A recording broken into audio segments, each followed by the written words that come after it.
مومنو، تم پر روزے فرض کیے گئے ہیں جس طرح تم سے پہلے لوگوں پر فرض کیے گئے تھے، تاکہ تم پرہیزگار بنو۔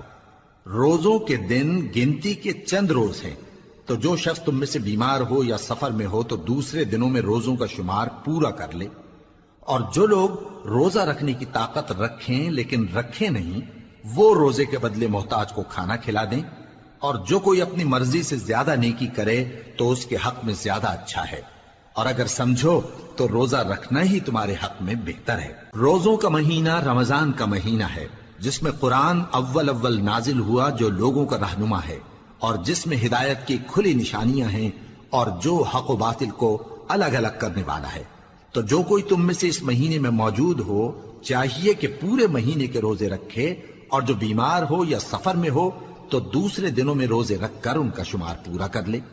اللہ تمہارے حق میں آسانی چاہتا ہے اور سختی نہیں چاہتا، اور یہ آسانی کا حکم اس لیے دیا گیا ہے کہ تم روزوں کا شمار پورا کر لو، اور اس احسان کے بدلے کہ اللہ نے تم کو ہدایت بخشی ہے تم اس کو بزرگی سے یاد کرو اور اس کا شکر کرو۔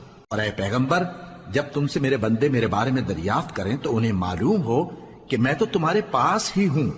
جب کوئی پکارنے والا مجھے پکارتا ہے تو میں اس کی دعا قبول کرتا ہوں، تو ان کو چاہیے کہ میرے حکموں کو مانیں اور مجھ پر ایمان رکھیں تاکہ نیک رستہ پائیں۔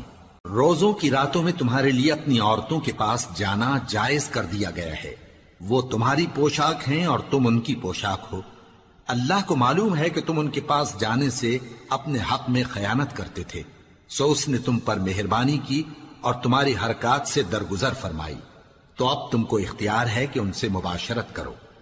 اور اللہ نے جو چیز تمہارے لیے لکھ رکھی ہے یعنی اولاد، اس کو اللہ سے طلب کرو اور کھاؤ اور پیو، یہاں تک کہ صبح کی سفید دھاری رات کی سیاہ دھاری سے الگ نظر آنے لگے۔ پھر روزہ رکھ کر رات تک پورا کرو، اور جب تم مسجدوں میں اعتکاف بیٹھتے ہو تو ان سے مباشرت نہ کرو، یہ اللہ کی حدیں ہیں، ان کے پاس نہ جانا۔